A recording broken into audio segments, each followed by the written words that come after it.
mamalo mogik kata Supreme Court odiochieng' manyoro nochiwo duoko ewi ng'ur ma bende nochwale mbelegi ewi pok mar mwandu kaponi joma ntiere keny owere. Ing'eto ne ging'ado ni ok ochuno mondo mwandu mag keny opog diere kaka nong'ade kinde mamoko chien. En wach ma bende osenyuolo paro mopogore opogore koa kuom jopiny. Wawinjane kaka giwacho.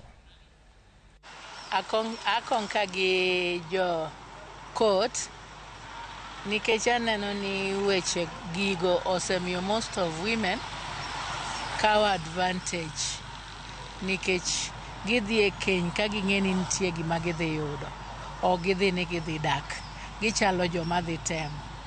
But God ordained marriage ni ji odagi, ok idhi tem. Ka isehero ng'ato nudwa dago udak, to ok idhi temo nikech ineno mwandu. Ging'ado kes maber nikech dhano osebedo gi hinyruok mar chuny kuom higni mang'eny kaluwore wach mani ka ji okendre kendo kochopo sagi ma giwere to gipogo mwandugi maromre.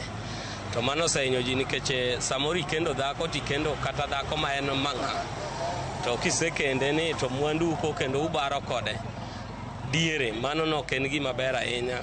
Sani piny tek, onge ng'ato mano wacho ni ati ka dhako owuok dalagi, owuok nono to biro ka asenyuombe kendo dwaro mwandu no dhi odaga. Koro mwandu no adhi golo kanye? Kech maybe pesa mana agolo ka dhi nyombe anathagora. En ok ogolo kata nduru kata chiel. Koro en odwaro pesa. Odwaro pesa mawuok kanye.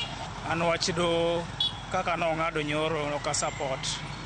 Ikor ka kora neno ni kana nyuomo dhako nitiere kama noyuda. Maybe ne wayudore ka an bende naonge gimoro, embe obiro ko onge gimoro. Wasedhi kamano ma kochopo ni kata koro aweye ka